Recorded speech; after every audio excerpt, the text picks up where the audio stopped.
Hey guys, Brad from Team Crimson here. We're forging forwards, continuing our review for the Overdress Set 1, Genesis of the Five Greats. And today we're going to be talking about Brandt Gate. Let's go.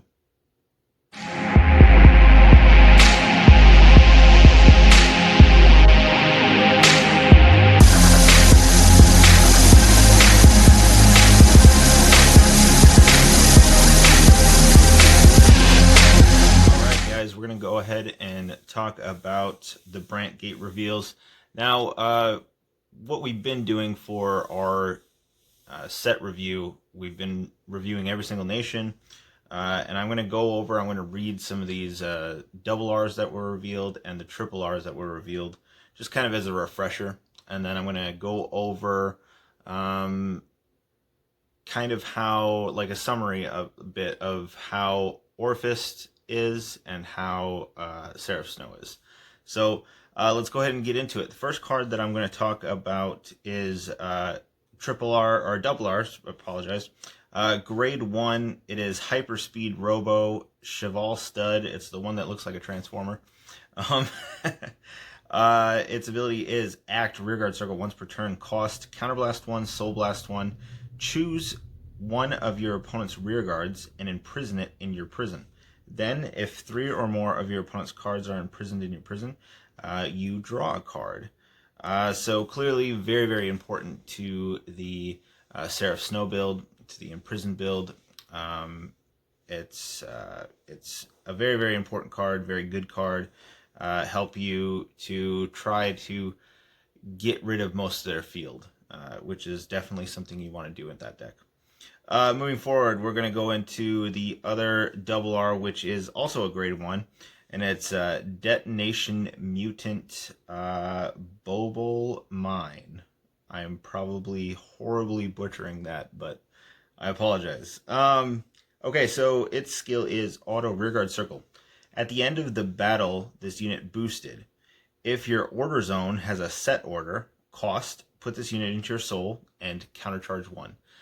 This is very important in both decks, actually, because obviously it's a countercharge. Having a set order in your order zone is very easy for both decks as well. And yeah, both decks, like I said, countercharge. Both these decks are pretty counterblast heavy, so it is very much needed. Okay, going into another triple R from the deck, which is the grade 2 Aurora Battle Princess Agarar Rogue. Grade 2, 10k power. Continuous Rear Guard and Guardian Circle. If 2 or more of your opponent's cards are imprisoned in your prison, this unit gets power plus 5k and shield plus 10k. Auto, when this unit is placed on rear guard, cost Soul Blast 1, choose one of your opponent's front row rear guards and imprison it in your prison. So yes, very, very good.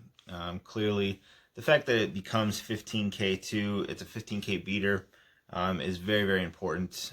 This deck does, the Imprisoned deck, the Seraph Snow deck, doesn't have a whole lot of big rear guard swings. So something that can just hit is very important. But also the fact that this can get rid of front row rear guards. You can use Seraph Snow to get rid of some back row stuff. And yeah, very, very important card. Very good card. Especially that defense. That's quite nice. Not going to happen all the time. More often than not, you're going to use it mainly for the 15k attacker.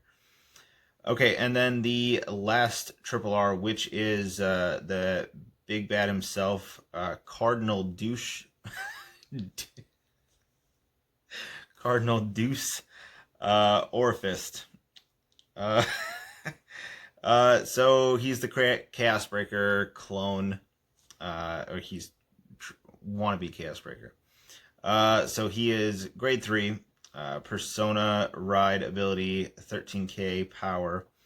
Continuous Vanguard Rearguard Circle. During your turn, if your world is Dark Knight or Abyssal Dark Knight, this unit gets power plus 5k. Act Vanguard Circle. If your world is Abyssal Dark Knight, counterblast 2, call it to 3 Shadow Army tokens to Rearguard Circle. And yeah, those Shadow Army tokens are 15k power and have boost. So he's actually quite nice, to be honest. Being able to just kind of, free call out 3 dudes that are pretty massive power, I think is very, very good ability. There is one more card I wanted to cover, and it is from the Festival Collection. The only reason, not really covering too much from Festival Collection, but I did want to bring this one up because it's pretty vital to the Seraph Snow deck. And that is Aurora Battle Princess Spark Limon. Just been pronouncing her as Lemon. But anyways, she's a grade 2, 10k power. Her ability is Auto Rearguard Circle. When this unit attack hits, choose up to 2 unit cards from your opponent's drop and imprison them in your prison. So yeah, the reason that I wanted to bring this up, this is very, very important. This is a very, very solid card, actually. Most Festival Collection is kind of garbage, but this one is very much kind of needed for the deck.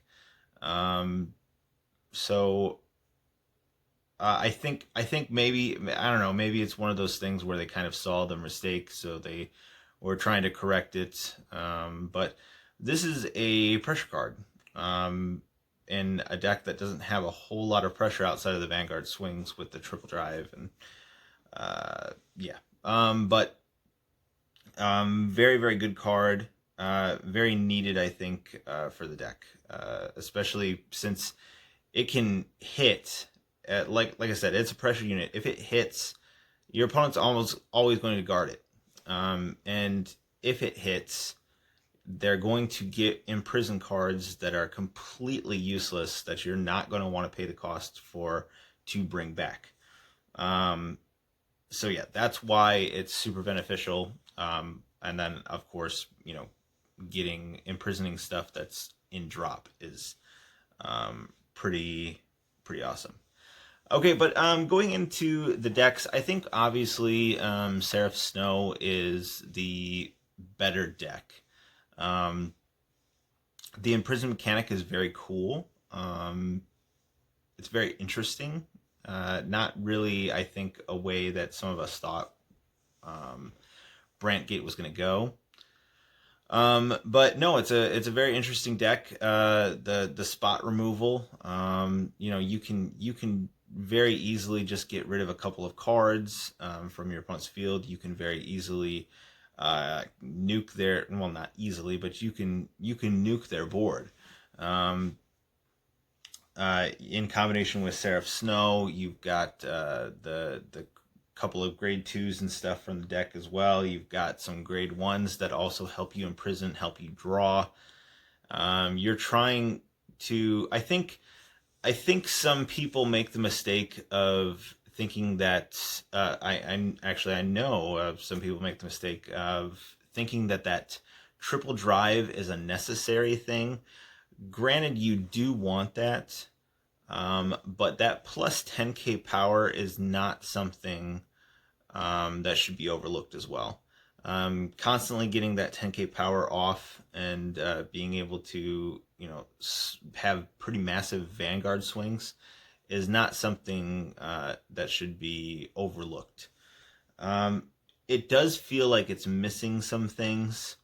I think the Limon from Festival Collection was definitely one of those things, but it still feels somewhat lacking. It's mostly because of those rearguard swings. Those rearguard swings are very low. I honestly think if maybe if they come out with some more bigger beaters, I guess, that could be used on rearguard slot, would be awfully nice to see. Especially, it'll make those Persona Ride turns very, very threatening, because just swinging in, when you go in for a Persona Ride, if you having your grade 2 swinging that's normally a 15K that can hit. That's quite nice, but on a Persona Ride turn it'll be 25K. I think it's something that makes some bigger magic numbers. I think that would be very, very beneficial. But moving on to Orfist. Orfist was a deck that a lot of people were very, very excited about. Clearly, it has some Link Joker esque looking units and stuff like that, so people were very excited. People are still excited by it. It's a very cool unit. It's you know, the ability is pretty cool. To the problem there is also it just kind of feels like the deck is lacking. The deck's entire identity is to get to Abyssal Dark Knight, and then call out your dudes, your 3 dudes, which is awesome, and then it goes nowhere from there. Yeah, so I feel like it's missing something as well. It needs some sort of a pressure unit. It needs something, I don't know, maybe a finisher of some sort, but I don't know what would be a finisher without actually taking away from Orfist. So yeah. But it's very good. It's a very good deck. It lacks. It can hit you and it can hit you hard, but outside of that, nothing much.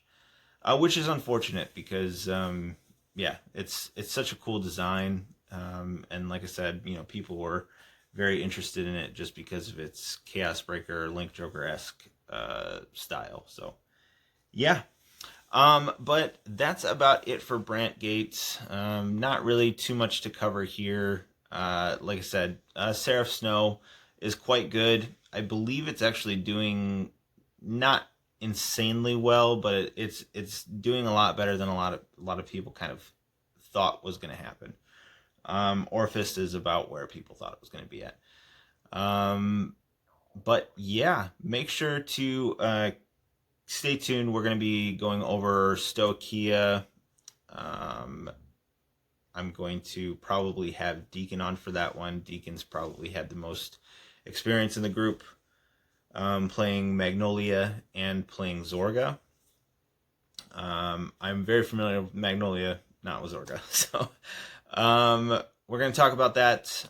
Next, we're also going to talk about what seems to be the favorite of a lot of people, which is Dark States, and we're gonna try to make sure Zach gets on for that one so we can talk about both Bruce and Barrow Magnus.